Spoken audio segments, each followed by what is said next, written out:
Hey everybody, and welcome back to another exciting episode of the VOD Squad. This is the show where we talk about streaming technology. I am Clyde, and today I am joined by Jimmy Trammell. Hey guys, and I have my normal voice on tonight. Yay. Michael Aston. Oh, now we got no Michael. That time I did the same thing. Okay. Hello, everybody. And also joining us, and now wondering why the hell he agreed to do this. You may know him from the Going Through Who podcast, or pretty much everywhere across Diamond Club, Kevin Fournier. How are you? Hello, everyone. I'm good. I'm really hoping that I haven't jinxed the show by agreeing to come on. See, the biggest problem for me right now is everybody is out of order. So I've got a normal order that I announce people through, and then I had to think about it and go, wait. I know these names. I swear I know these names, but you got to say I'm out of order. It totally makes sense. So really, this is Matthew's fault. Yes. Okay. Yeah, because it was all fine when I was planning on three of us, but then Mike showed up last minute and just threw everything off. So, But no, Matt is still on sabbatical. He made it back safely from Hawaii, it sounds like.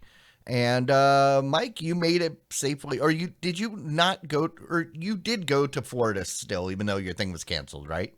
Yes, I went to Florida and spent a week of vacation prior to what was supposed to be a conference that was subsequently canceled while I was in Florida.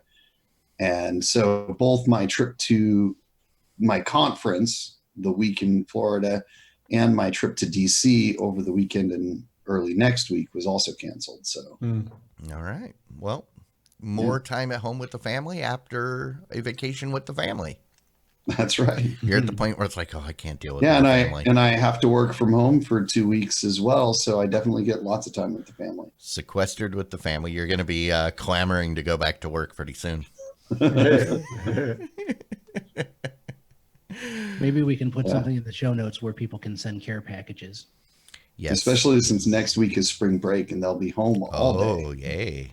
That'll be fun. Say, if, I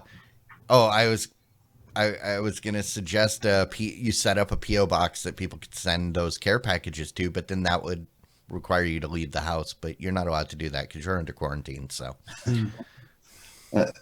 not real quarantine, just quarantine from work. I'm not allowed to go to work. I am allowed to travel about the community. See, I am under quarantine, but it's not me being quarantined. I'm quarantining myself from all the idiots outside. So. I've basically been under quarantine since October, so has nothing to do with the sickness. It's just all the idiots out there that I don't want to deal with. So, and on that note, hey guys, we have some stuff to talk about. So, all of you are familiar with the Roku, right? Mm-hmm. I've heard of it. And most of us have a Roku. Did you know people have been paying people to activate their Rokus for them? Yeah, it costs like $100 to initialize your Roku, doesn't it? Apparently. So there have been these websites where people have been going, I guess people like my parents that don't quite understand that when you turn it on and follow the instructions on the screen, that's all you need to do. They would Google how to activate my Roku and end up on a website not owned by Roku where they would be charged up to $100 for the activation. Wow.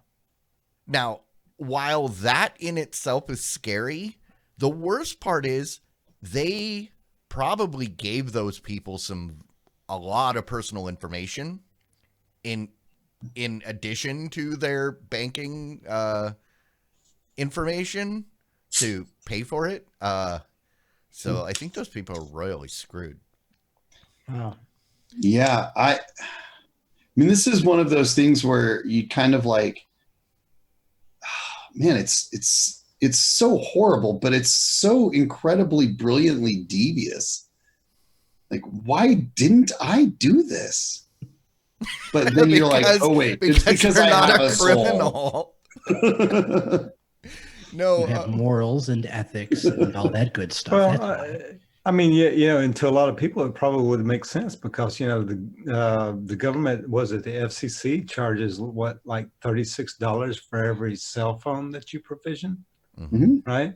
Pay an activation fee for your cell phones and stuff like that. Yeah, why not? I mean, it to a lot of people, this probably makes sense, right? Oh yeah, I have to pay an activation fee to get it turned on, right? And I mean, all this time, Roku has been very adamant that we do not charge for activation. And what they've done in an attempt to fight this is they have added a new step to the activation of your Roku, where basically you put, when you fire up a Roku for the first time, you put in your email address, they will email you the activation code, which then you will put into your TV. And while I'm glad that they're doing something to help, this just pisses me off because now it's a bunch of extra hoops that I have to jump through, and I wasn't having this problem, but I have to suffer. Yeah. It's the nature of the beast, unfortunately. It is interesting when you get a device, and I've experienced this at work as well. These things that are so simple to utilize that it just doesn't even occur to me to think that I would Google that. Like, I plugged it in and had it up and running in seconds without reading anything or looking at anything. And it just doesn't even occur to me that there are people out there. But then, the same thing at work as an IT person, I deal with things and I'm like, it didn't even occur to me to ask that question because it's just so dumb. See, and I assume these are people that hadn't even plugged it in yet. It's probably still in the box, and they're trying to figure out, okay, how do I set this thing up? Because had you put it on your TV and turned it on, you probably wouldn't have had any questions because their menu is so dead simple. It literally holds your hand and walks you through. But I assume these are people that said, okay, I bought this thing. Hey, Google, what do I need? What do I do with it to make it work? Yeah. And Google is now telling me how do I make it work. Yeah, so is my Google's doing the same thing. Thanks, Clyde. No, go away. This is the official rule. You always try everything without looking for instructions or doing instructions first. Otherwise, you'll end up screwing yourself over with some instructions somewhere that are bad. Yes. Well, but unless it's IKEA furniture, you have to read the instructions 16 times before you start. Otherwise, you will do it wrong. But that's... What were you saying, Kevin? Well, I'll offer the flip side to that. Speaking as the guy who ends up being the family IT manager most of the time, a lot of times I'll say, listen, if you want to learn how to do something, just Google it, right? Go look it up because the information's out there. So I'm sure there's a non-zero number of people who fell for this, who were trying to do it the right way. They were trying to find the information and then do it the right way and not screw something up. And they ended up on a bad link. And that's the sad part, really, is that it's taking advantage of people's trust, and it's also taking advantage of people's, their desire to do it the right way. Agreed. And then they're out $100. And as I said, good on Roku for actively doing something to try and stop this.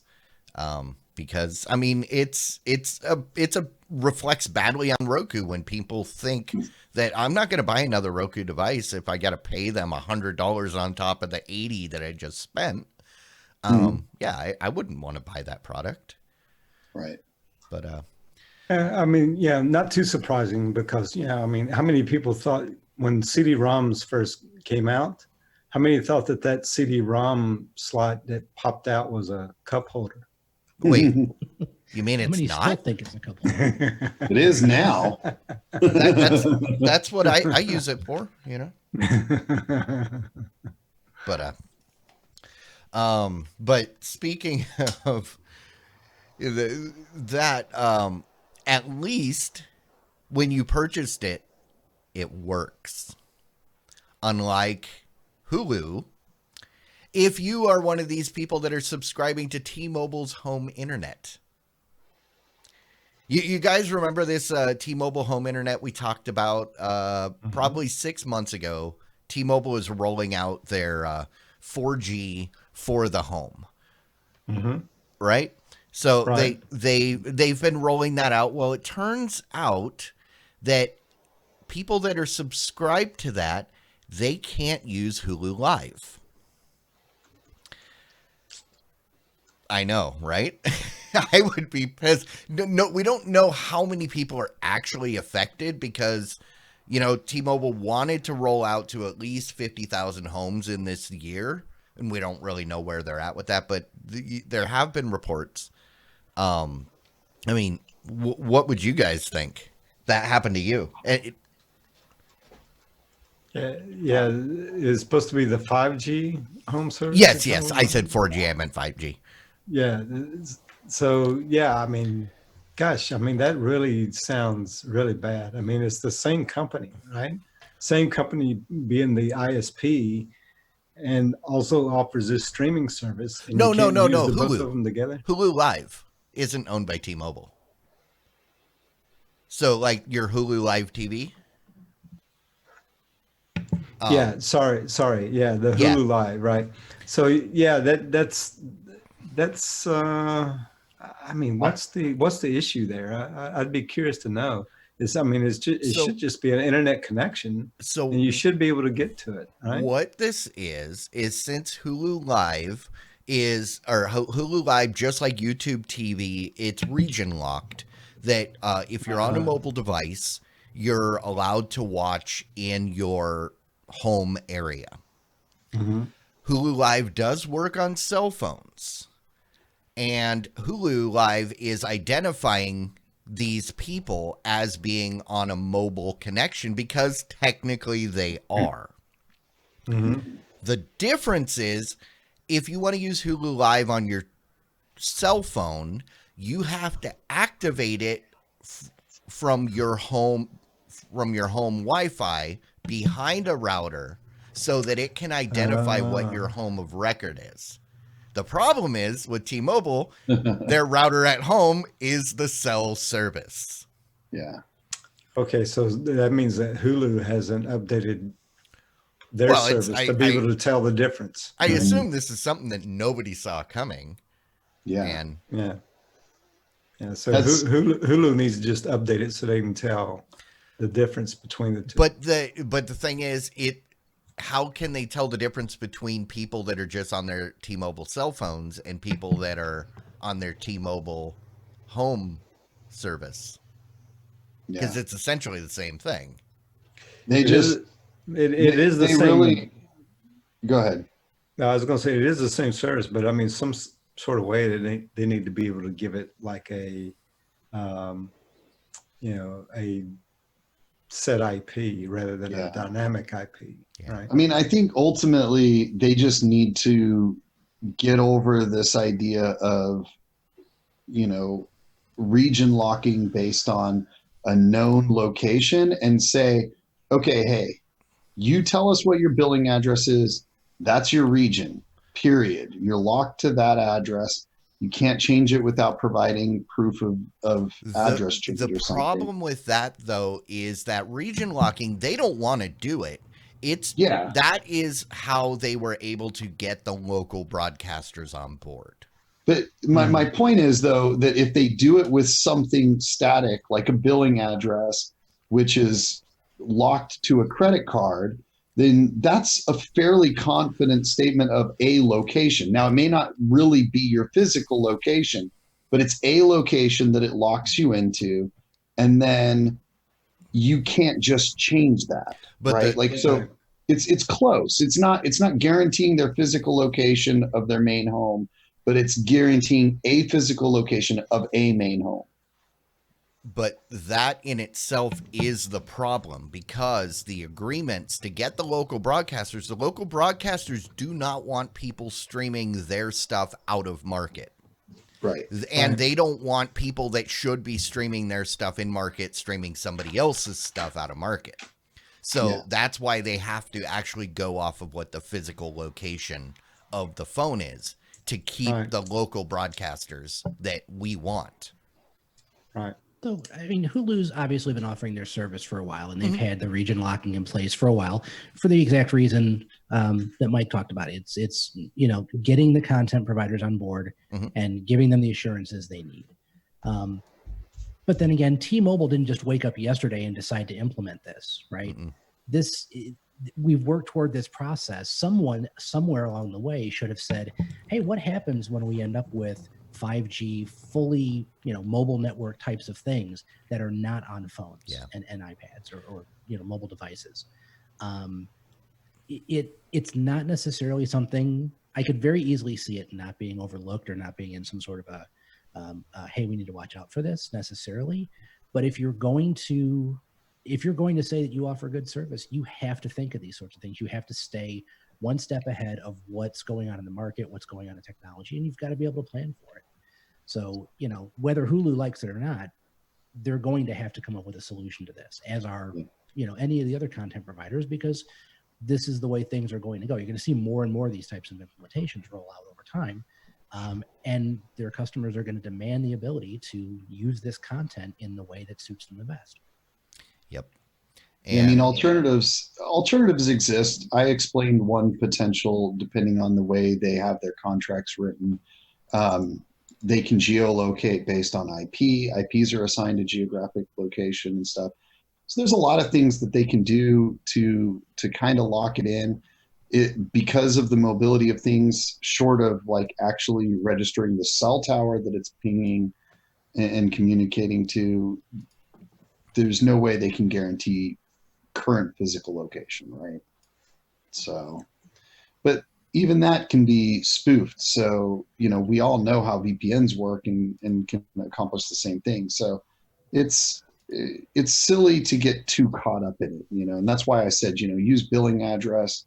It's not perfect, but it's close enough, and I can work my way around alternatives anyways. Yeah, and it's luckily for both of them, this isn't rolled out wide yet, so it's probably not that many people actually affected.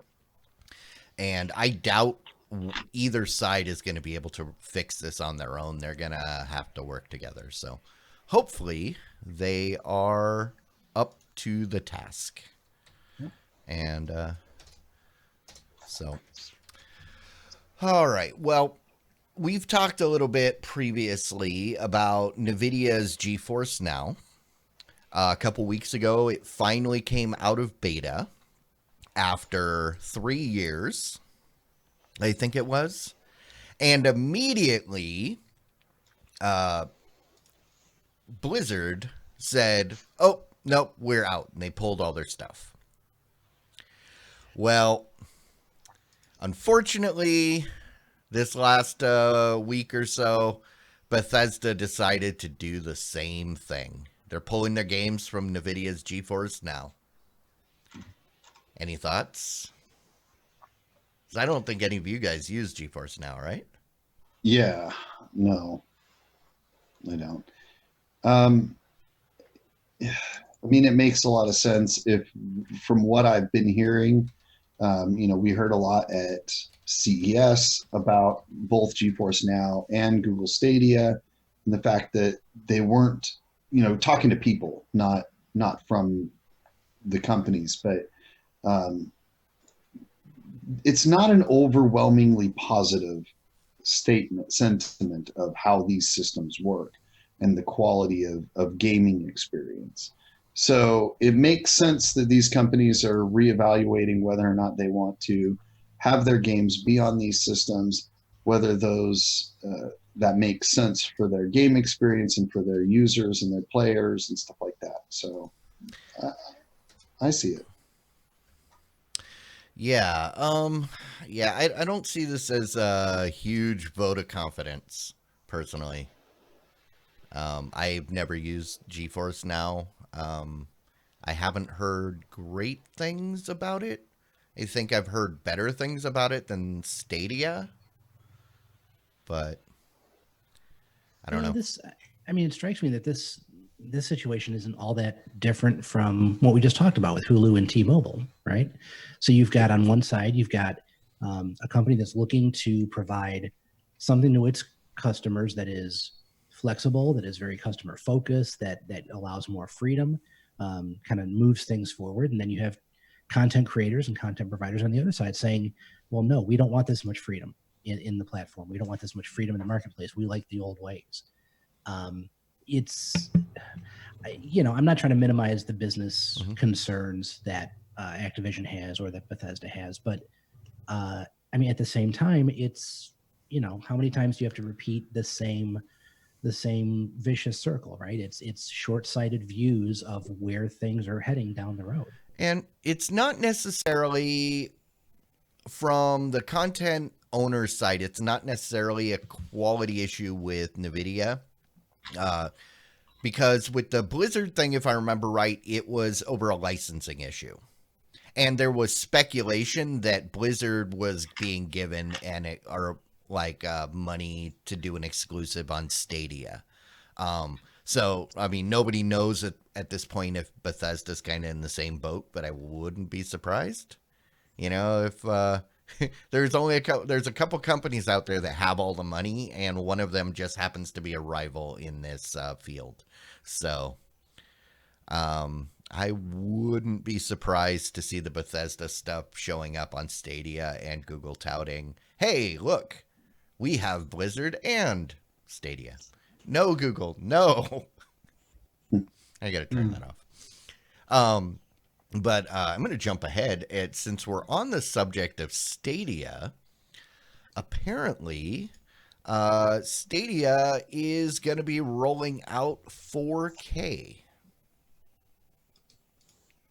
Yeah. They couldn't even do regular. Yeah, and they're going to do 4K.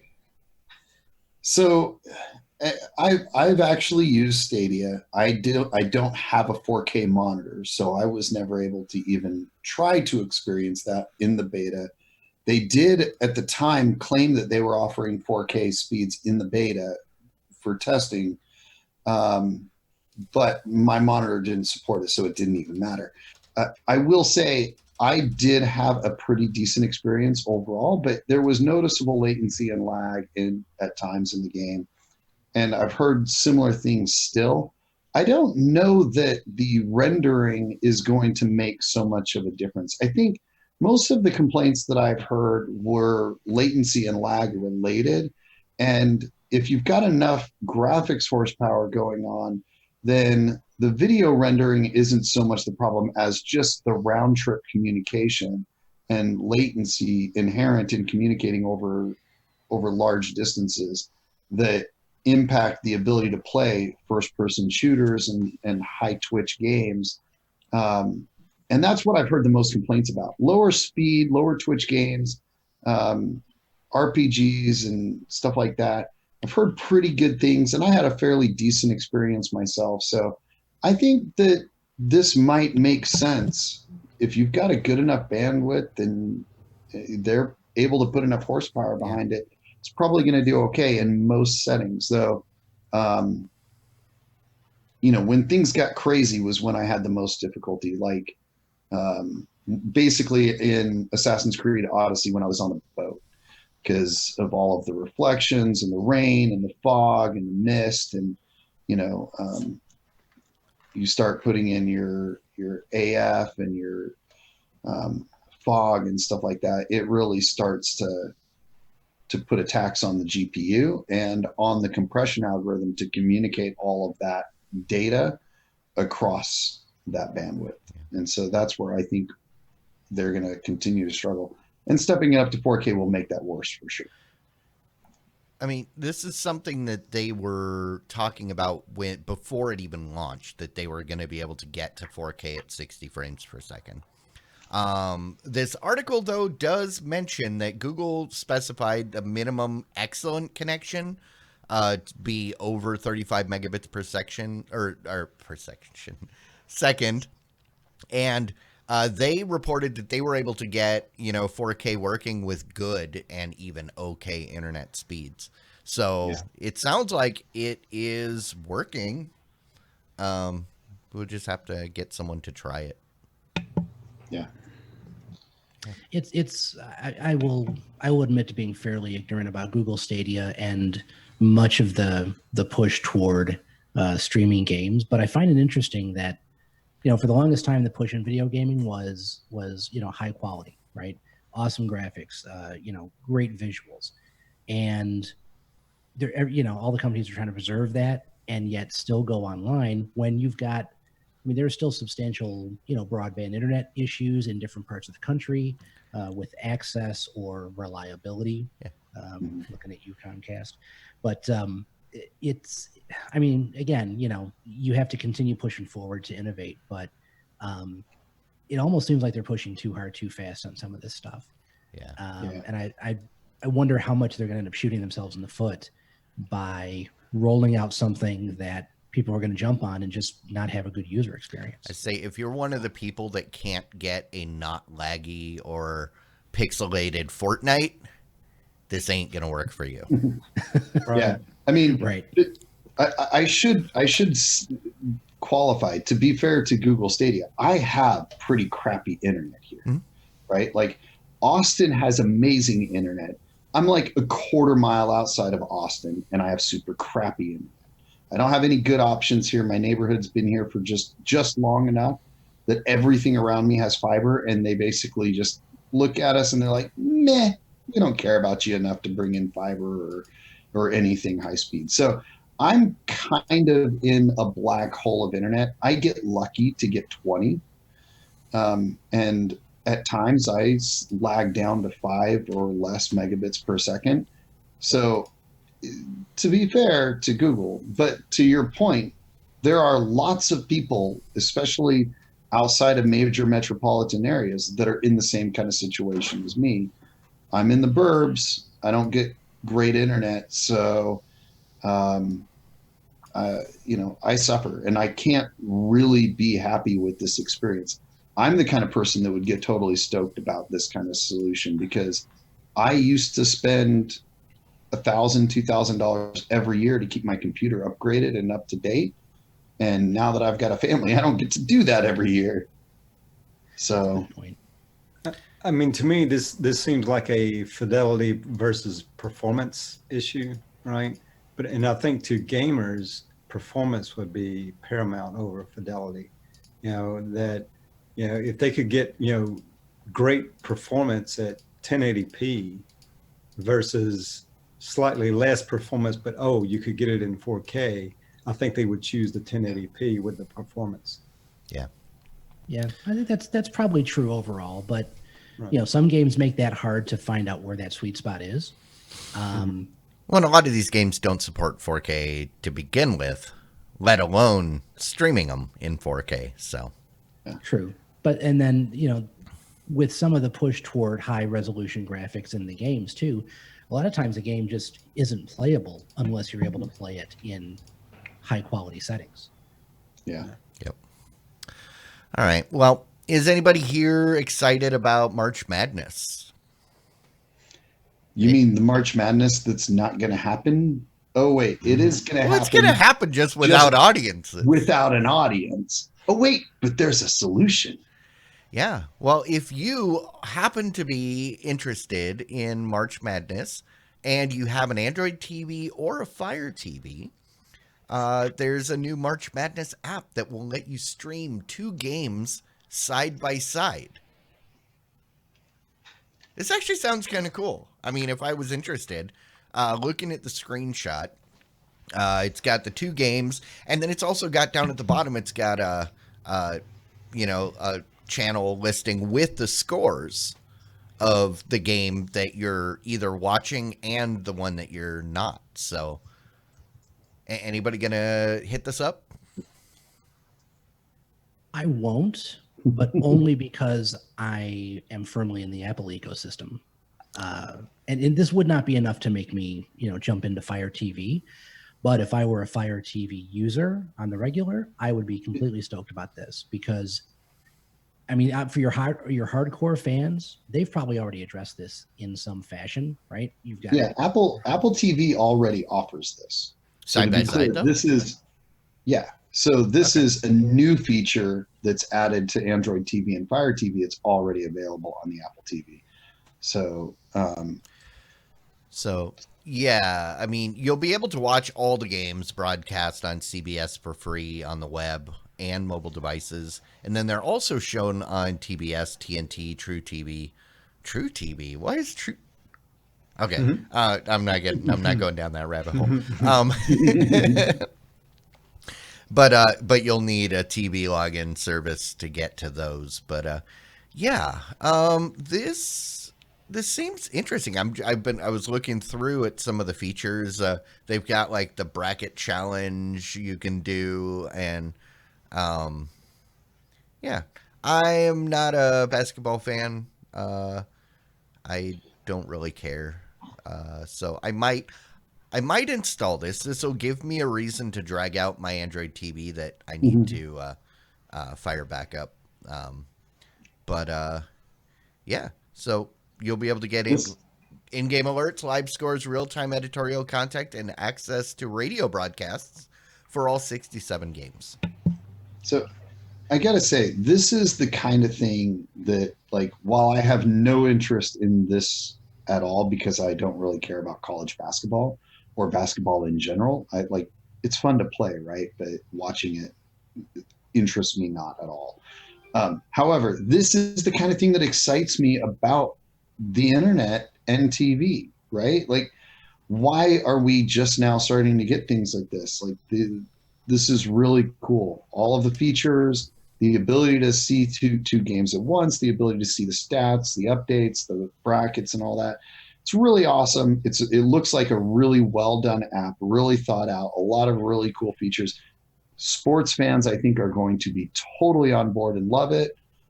People like me are like, cool for them. Well, and there's one more group too, and I mentioned it because I fall into that group. I do not follow college sports in the least until the middle of March. I love March Madness. I love the tournament because of the emotion and the drama and some of the side activities that go along with March Madness. But I mean, this is something that appeals to me too because it gives me more of what I'm trying to take in, especially in the early parts of the tournament. It feels very much like it's trying to move toward an NFL red zone type of experience, right? Give you all of the important information, give you access to what you need to know at your fingertips, give you options, give you a customizable experience. It looks really nice. Yeah. Oh, and I guess you guys made the point earlier. So Apple TV lets you watch up to 4 games at once. Apparently. Oh, wow. I didn't realize that. Interesting. Jeez. So, but you don't get all the overlay and all the cool doohickey stuff. I didn't see anything in here about a price, so I'm guessing it's a free app since you can watch it free. So, cool. All right. Has anybody ever heard of Mischief? MSCHF. One bit. Would you like to watch Netflix and Hulu and Disney Plus content for free? Yeah, why not? Who wouldn't? But what if you don't have any say in what you watch? They just play it for you. Not so much then. So, you mean like it used to be in the cable world? Okay, there's a group called Mischief. They've been apparently for the last several years, every year they've been doing like an internet-based prank. Like they sold Jesus shoes filled with holy water to there was a collar that lets your dog finally tell you what it thinks about you. IRL loot crates that dare you not to open them. This year they are pirating. Yes, they are pirating streams from Hulu, Disney Plus, Netflix, HBO Now, Prime, Showtime. And basically you go to their use their app and you put it on the channel that you want to watch, and then it just plays stuff for you. And I have to wonder, Are they doing this? How much of this is actually pirating, and how much of it is it a publicity stunt for these services that they said, yeah, we'll let you do this. That's funny. And it's, gets people to watch some stuff that they probably wouldn't have watched. Might be a non-zero chance of that being the case, but I love the concept. And, it has to, if it's not a guerrilla marketing type of thing, it's got to get shut down like in the next 5 minutes, right? Unless it's outside the country. Yeah. Oh, good point. Yeah. So I mean, this is live right now. It's allthestreams.fm, so you can go to the website. I think you're right on point there. Like, they probably talked based on the way the article's written and the founding member that talked in this article and stuff. They probably don't have like an official contract from these companies, but they probably communicated with them and got a we'll shrug it off kind of thing that let them know that they're probably not going to get sued over it, but they probably aren't technically allowed to be doing it, but they're not going to get sued over it because it's kind of cross marketing. To your point, if you see something you like and you can't watch the next episode, you're likely, say you're watching this channel and all of a sudden you see Baby Yoda, suddenly you're like, I got to get The Mandalorian. How do I get episode 2? Oh, crap, I can't select it. There's no way to get to it. I guess I'm going to buy Disney Plus. So I think that there may be a little bit of that going on here where they're just like HBO initially did, kind of blindly turning away so that they can let it happen. So I am going to show you, I just went to that site and I'm going to show you, this is what I saw when I went there.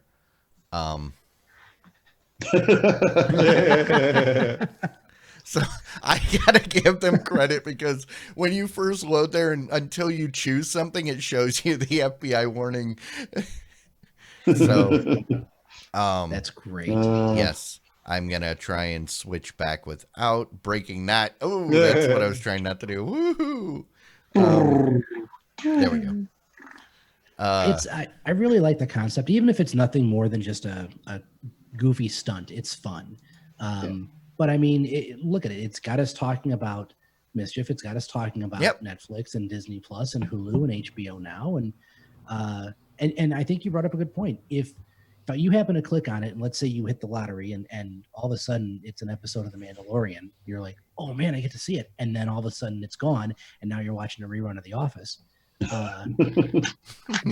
There's a non-zero number of people who might be like, hey, that was really good. I got to go check out Disney Plus, right? Yeah. Mm-hmm.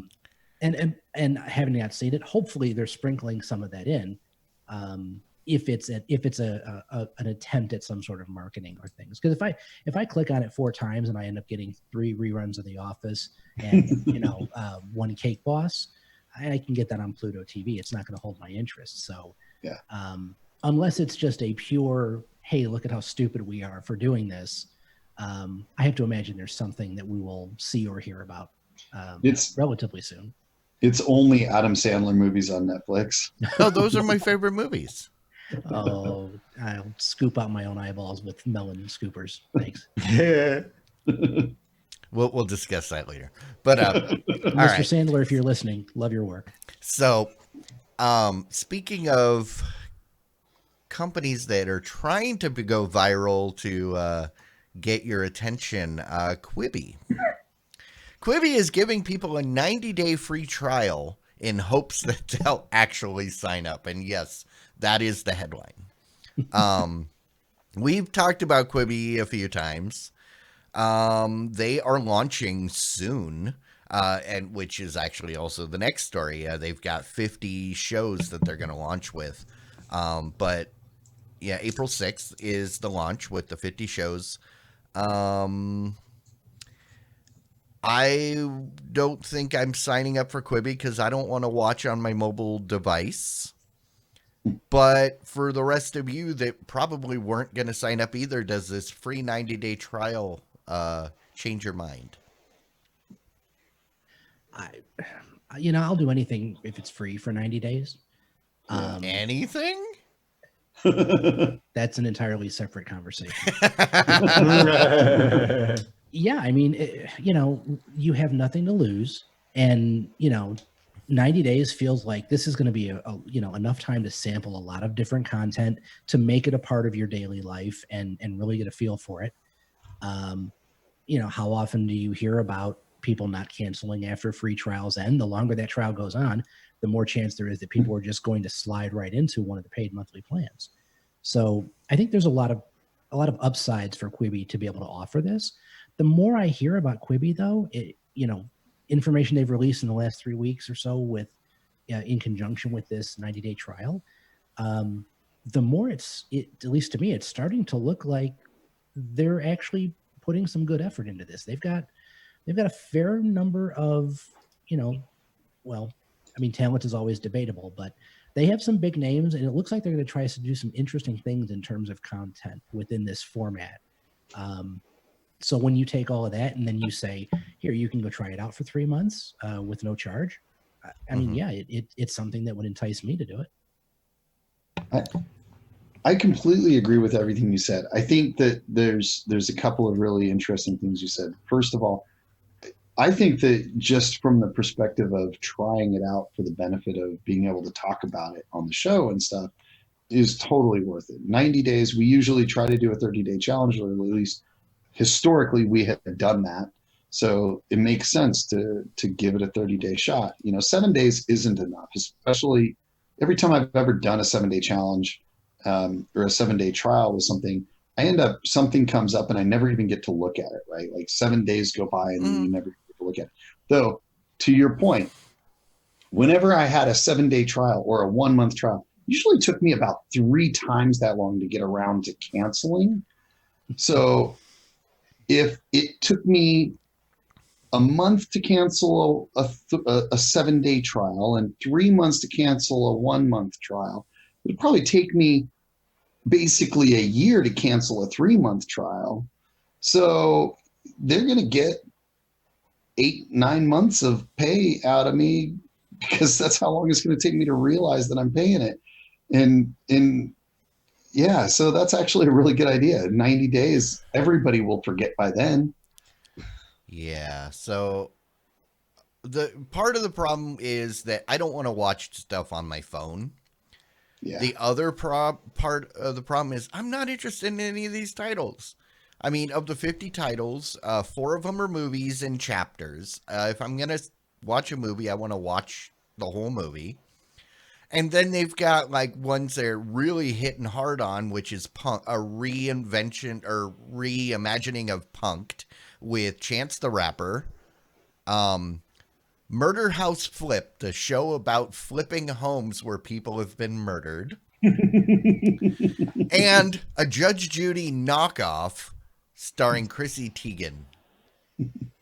And I completely agree. Not a single one of those. I mean, is Chrissy Teigen even a judge? No. Okay. Well, Judge Judy is. She was really a judge. That's why she was good. The thing. Like, I will probably look at that one just to see what the crap that is. The other two, I almost certainly won't. Well, I don't know. I like shows and flipping shows, so maybe Murder House Flip, but probably not. But there are 50 shows coming out on April 6th. So yeah, that's a lot of content there's got to be something I might enjoy out of 50 shows, and 90 days for free. Again, I am not saying that that they will have nothing that I'll be interested in. Again, it's just I don't want to watch it on my phone. I have big devices to watch stuff. Oh, Miracast or whatever, Is it phone only? Basically, is phone yes. phone And only? it's meant to be watched like this. Vertical? Mm-hmm. So okay, first go to CES and buy one of those TVs that rotates. There's like 1 billion of them now, and then cast it to your TV. I'm sorry, correction. They are emphasizing that their content will be there will be things where you watch it vertical, but if you turn it sideways you'll get different context, so it's more dynamic content. But again, I don't want to watch it on my phone, and I'm not going to spend $3,000 on a rotating TV just to get 3 months free of Quibi. Yeah. I have not been able to find anything definitive that indicates whether or not this is really truly only for mobile devices or only for small screens, or whether or not you'll have an option to sit down in front of a computer. That's all they've been talking about, is that it's mobile. It's meant to be on the small screen. And because that was one of the things they were hammering home initially, is the fact that content is typically developed for bigger screens.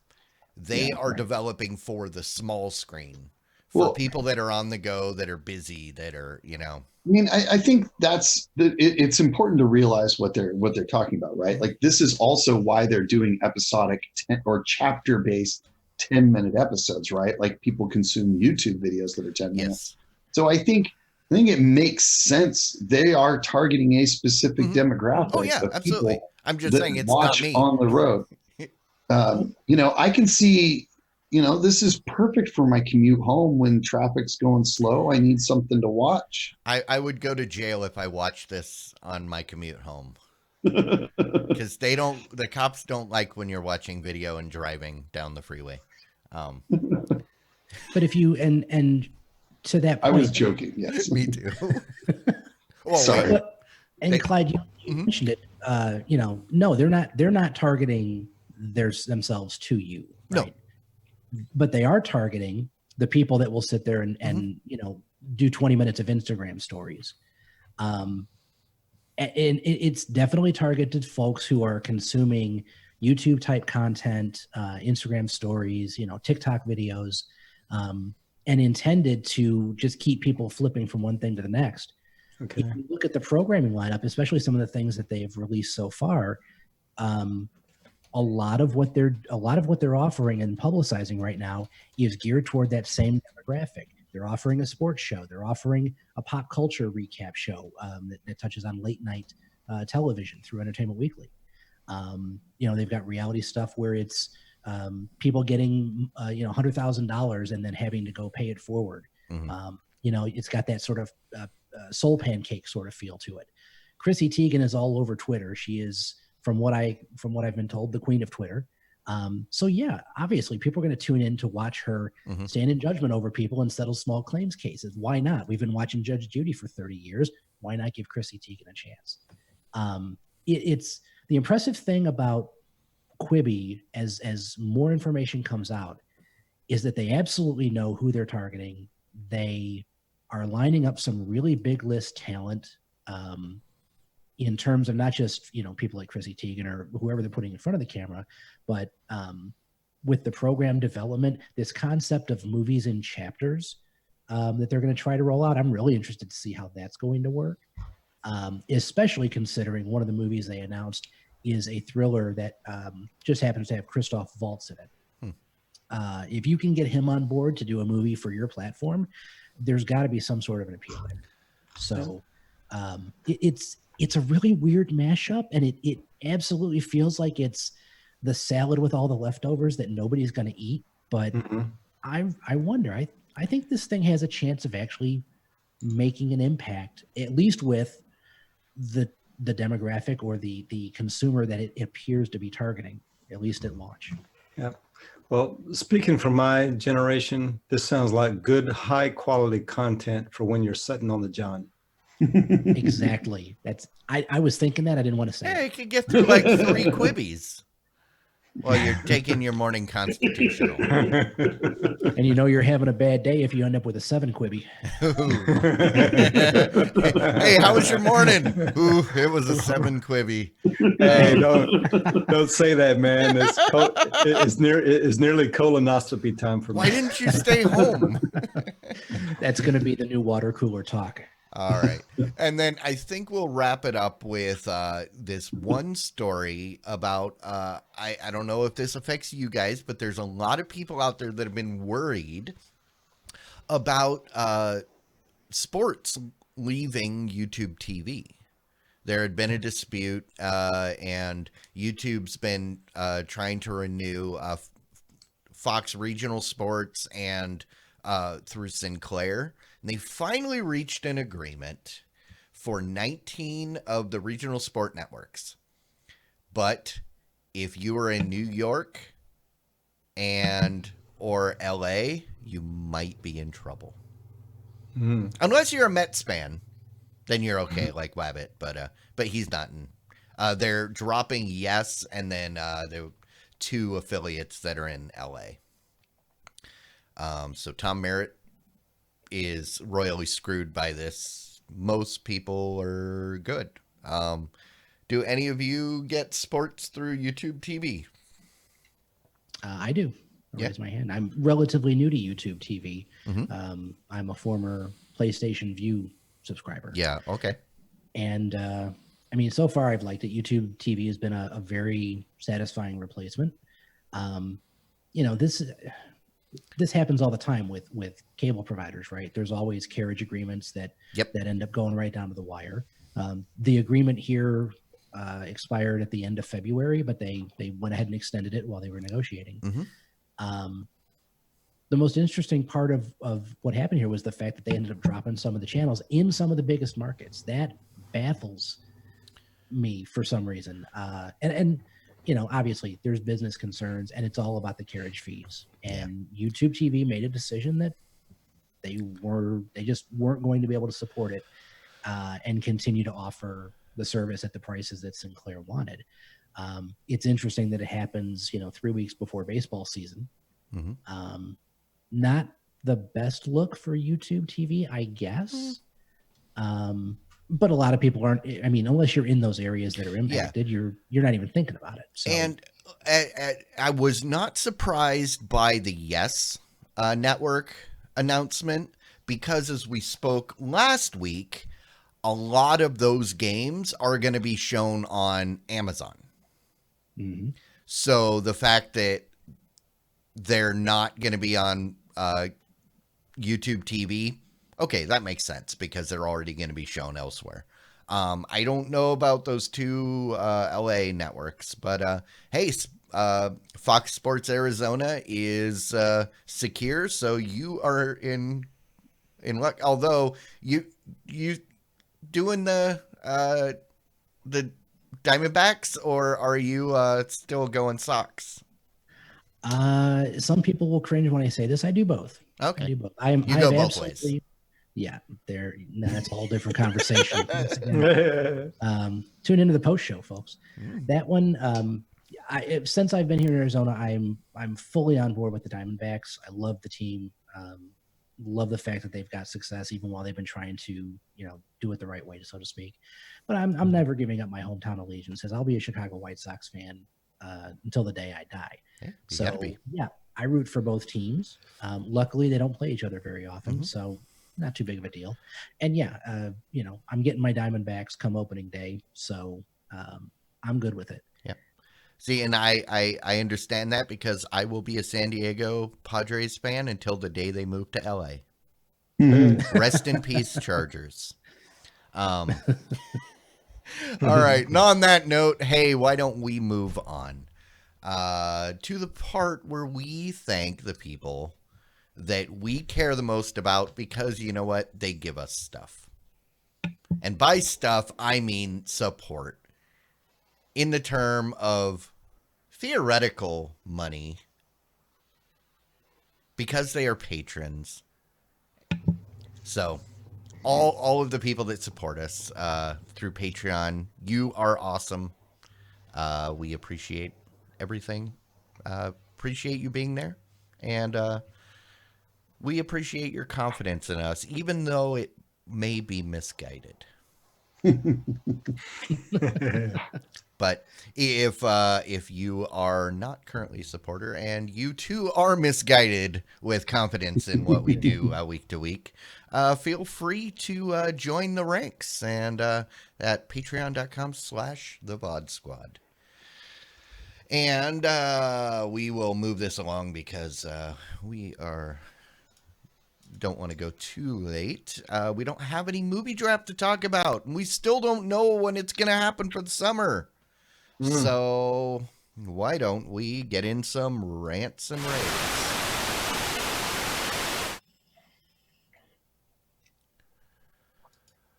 Alrighty, guys.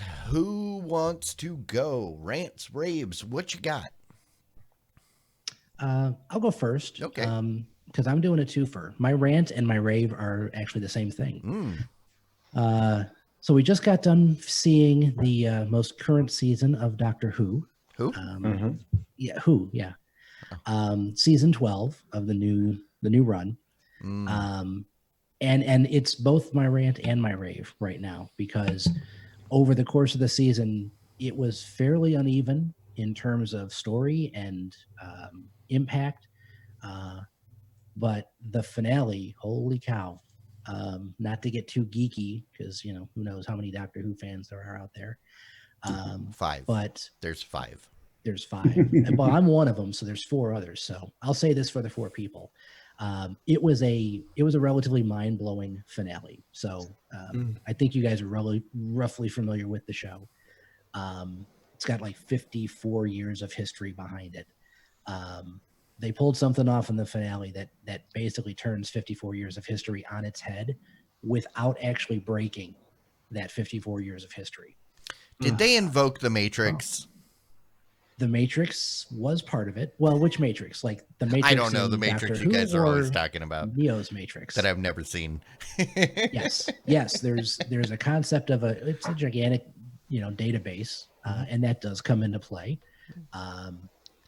It's I don't want to say too much because it's relatively recent. And I don't want to spoil it for anybody who might be watching or listening who has not seen it yet. I'm still trying to get caught up. I'm on season 1, episode 2. Of the original series, a couple of days. Like the black and white old guy that kidnapped those kids and went to South America, and that's not even really the first season. Yeah, that's the one I started watching, and I was like, "This is pretty good. I need to sit down and do this. It's interesting. It's dated, but interesting. Like watching the original Star Trek, right?" And I got maybe 2 or 3 episodes in, and then just got distracted and have never gone back. So. Don't spoil it for me. I will catch up someday when I'm like 94. But if you need motivation, quarantine, so you can binge it. Yeah. Here it towards the end, I'll give you a way to help you along that journey. So yeah, that I tried. I fought my way through the last season and I hated it. And I hope this season would be better. And somehow I hated it even more. So I'm glad that they because you and I have had this conversation.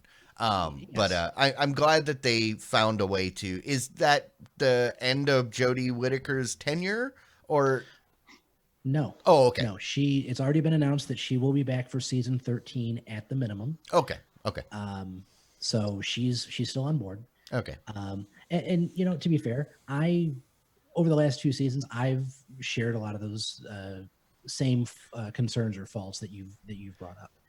It's been very uneven. It's been, big shifts in tone and a big difference between last season and this season. For a hardcore fan like myself, the finale of this season pays it off Absolutely. It helps me look past a lot of the faults that it's had over the last couple of seasons, with Chris Chibnall as the new showrunner. Yeah. I mean, not going to forgive everything. There's a few nitpicks, but I can absolutely see where it's going to blow people's minds in the wrong way.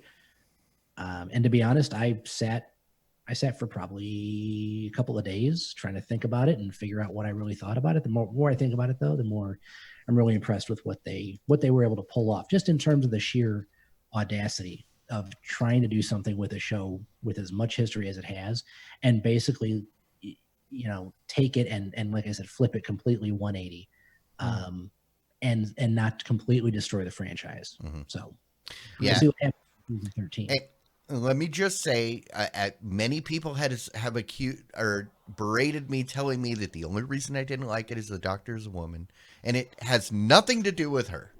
I have no qualms with Jodie Whittaker. It's Chris Chibnall. I loved the super campy, fun stuff that the previous dude, that I can't think of his name, did. It's the new writing I can't stand. But not to go too inside baseball, but Chibnall's definitely got a style. Mm-hmm. He was a writer on the Doctor Who spinoff Torchwood, which is more of an adult type of which show. was one that I was kind of about. Yeah, even though I love Captain Jack Harkness. It's got its ups and downs, absolutely. Yeah. It's definitely more adult themed, more mature in nature. Yeah. So, all right, rock on. Anybody else? Nobody? Mike, you go next. Mike, you go next. Okay. Well, I spent the last week at Disney World, so I had an absolute blast. No, it's a rave. It is. My favorite part, of course, was all of the Star Wars stuff. Here you can see my lightsaber. They have this place where you can go and you can build lightsabers. And I did that with my family, and my daughter built one. Oh, wow. Is it better than the lightsabers you brought home from CES a couple of years ago? Yes. They're very nice quality. You get to customize it.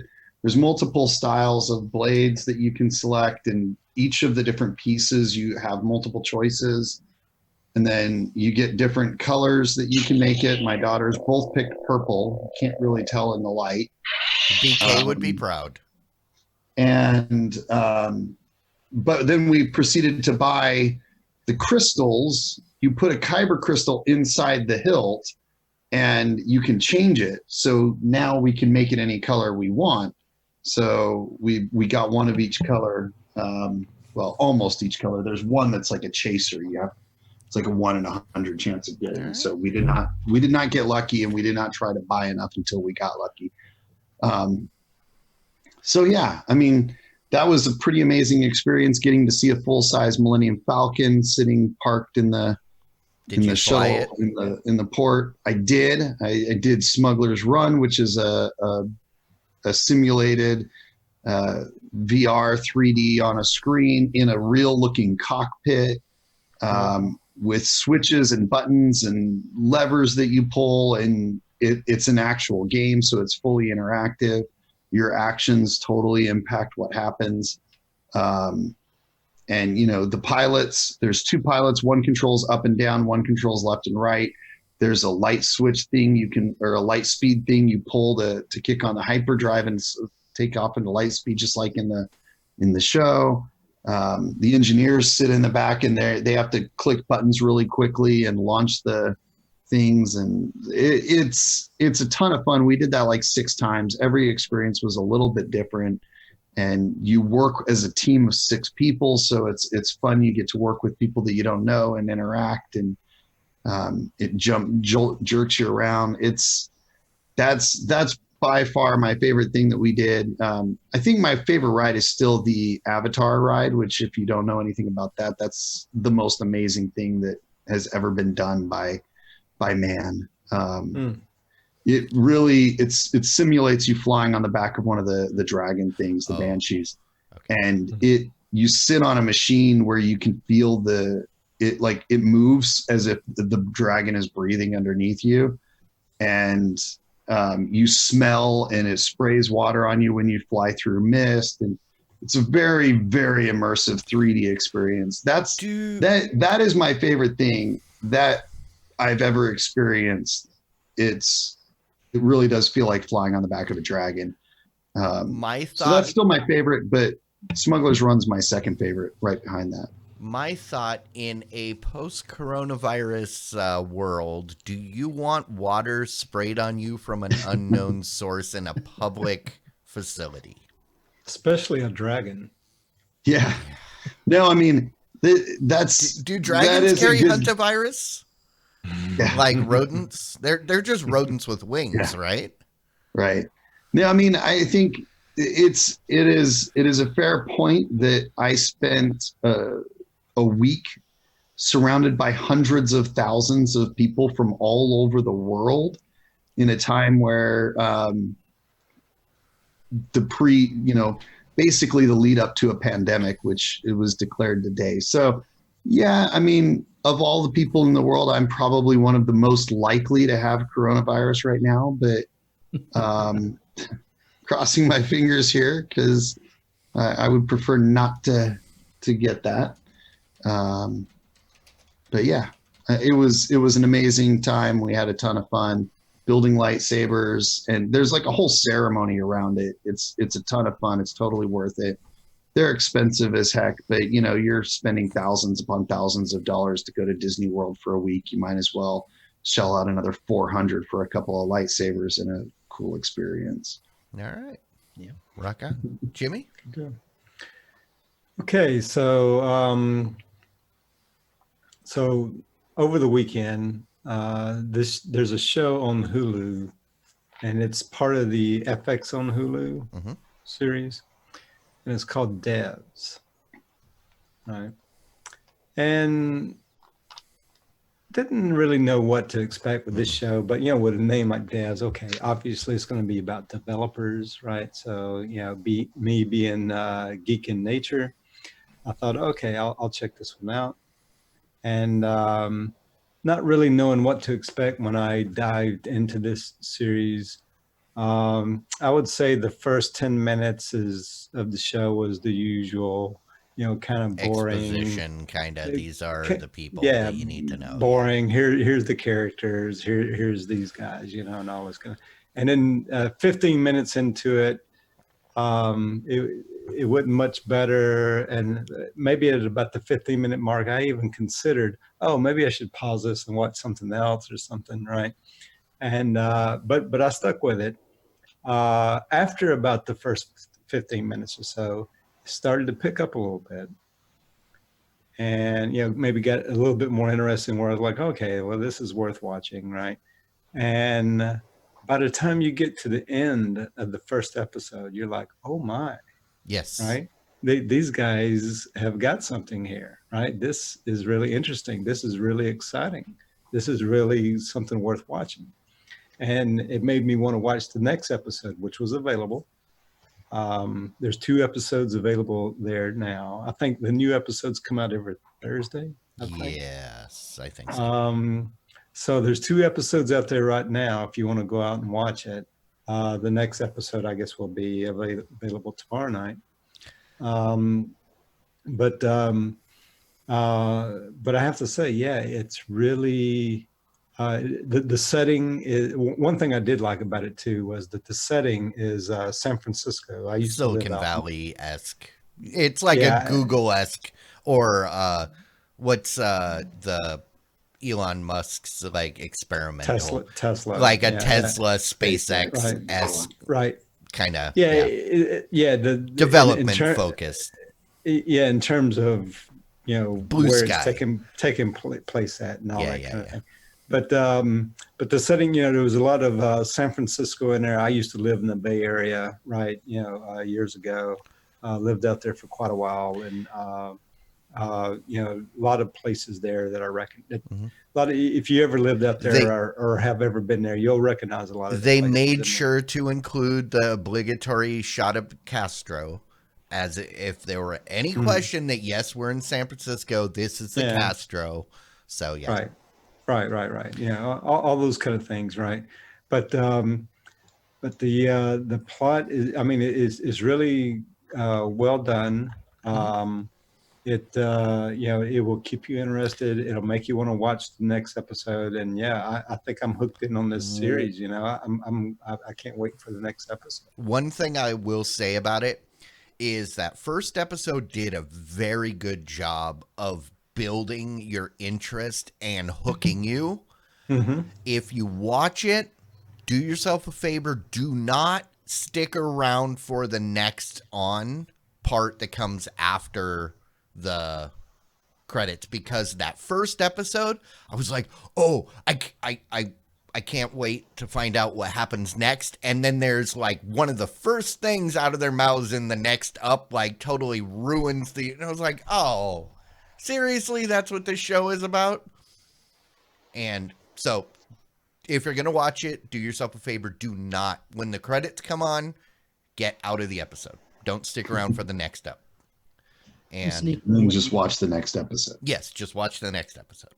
I'm sneaking in with a mini rant on that. Why are they still doing that in 2020? Why is that still a thing? Well, I mean, it's no kidding. cool to show you like things but you don't give away the main plot point, because you get to the end of the episode and you go, what the hell is going on here? And then you get to the thing and it's, well, we're doing this. And I'm like, Yeah. that's like an end of the season giveaway. I mean, I think that, like, I agree. I think that's ridiculous whenever it spoils any kind of plot points. I always hate that. I do think that, and I completely agree. I don't even know why you ever would have done those. I thought those were always stupid from day one. But I do like the recaps. But the key is with recaps, with your trailers, with your credits, all of those things, there should be, and like HBO did this really well, and Netflix sometimes does it, the ability to just skip all of those things, right? Like skip the preview, skip the review, skip the credits, skip the intro. Let's just get to the show. So when the credits pop up, there should be a button to start the next episode. Well, there is, but Okay. I was watching it on this screen over here while I was doing stuff, and it was just playing. And so I did go into that second episode. I didn't enjoy the second episode as much, but it was 100% colored by what the bombshell that it dropped in the next up that I wish I hadn't seen. Otherwise, I think the second episode would have been blown me away. Yeah. But it's very interesting. It definitely will hook you after the first episode. And I mean, if you look at and there's a lot of tech talk in the episodes. So if you're if you're geek in nature, you'll enjoy that. It reminded me a lot of the feel of Ex Machina. It had that kind of creepy science, what the hell is going on kind of feel. But yes, and I wouldn't be surprised if whoever's involved in this was involved in Ex Machina. So, all right. So I will keep it short. The thing I was going to rant, maybe rave about, it's called I'm Not Okay With This. It's on Netflix. I just thought you were not okay with Netflix. Exactly. And the thing is, I started watching it just because I needed something while I was editing some stuff, and it was playing, and I kept thinking throughout the first part of the season, I don't know if I'm okay with this. I mean, it's your typical Netflix modern teen drama about a girl that is realizing she has a superpower and doesn't know how to deal with it, like both emotionally and like physically. And I was kind of getting through it. It's like, okay, they're kind of being nondescript about the time. I think I've nailed it down as like 2000 because nobody has cell phones. There's very little compute. I don't think there was any computer, but there was a mention that she said, "It's mom, it's not the 90s anymore. Nobody wears pantyhose." Yeah. But and then so I kind of just played through, and then I got to the final episode, and holy crap, that final episode made it completely worth it. And it just took this complete like left turn and floored me, and I recommend it. If you like the stuff like Lock and Key or Stranger Things, or it's more of Stranger Things for normal kids, not where Stranger Things was kind of aimed at the nerdy kids. This is more just kind of normal, non like your whatever kid that doesn't fit into a specific genre. But Okay. yeah, I recommend it. Maybe not super young kid friendly because it's somewhat more adult situations, but not like straight up nudity or anything. So Sounds good. yeah. I liked that I associated so well with the Stranger Things characters. So maybe I'm a little bit more She's Stranger more Things, but of a loner, not really doesn't fit in because there was a trauma that happened. Her dad died, and she hasn't really dealt with it. So, but she's not like the extrovert, and she's just just kind of that normal kid that doesn't really fit into whatever. But she's kind of a bitch, which they call that out. And it is the chick. I say chick, but the girl that was in It, and I liked her. She played Beverly in It, and I liked her a lot in It, and I do like her in this too. But yeah, check it out. I'm not okay with this. I'll watch that one, but It I will not watch. I'm chlorophobic. Okay, you don't like the clowns. And if you have no interest in watching that show after episode 1, do yourself a favor and just jump to the final episode and thank me later.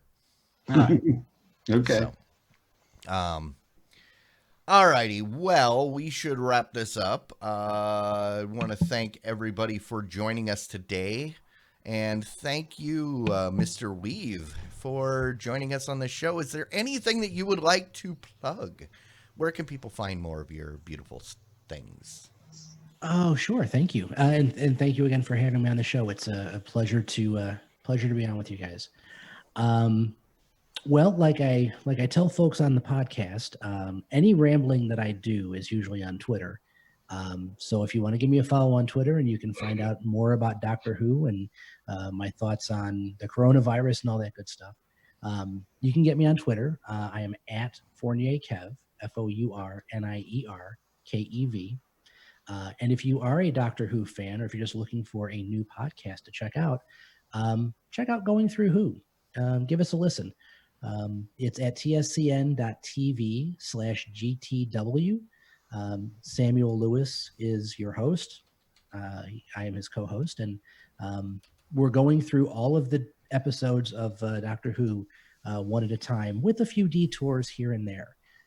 So most recently, we just finished up looking at the 6th Doctor on television, and in between there, we talked about some of the audio dramas for the 6th Doctor that have been done by Big Finish Productions out of the UK. Now that we're done with the 6th Doctor on TV, we're actually going back over to the audio drama side and listening to some of those that either touch on what we saw in the TV series, or have extensions of some of the things that you saw throughout the 6th Doctor's run on TV. So It's a nice way to pick up a little extra history and see how some of the canon stuff gets broken off and turned into something else from an audio standpoint. So yeah, if you're a Doctor Who fan, check it out, and you'll enjoy it. All righty. Well, All right. and if you are a fan of what we're doing here, or you're just watching it for the first time, we do this live every Wednesday night, 9 p.m. Central, here on Twitch.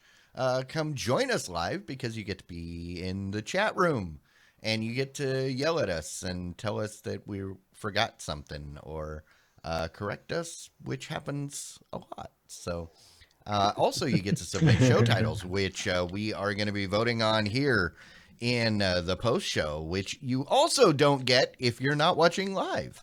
So head on over, those of you that are here, head on over to tvs.showbot.tv and vote on those amazing titles that have been submitted. We will get to those here in the post show. And until then, thank you guys for joining me, and thank all of you. We will see you next week. Say bye. Bye. Bye. Diamond Club hopes you have enjoyed this program.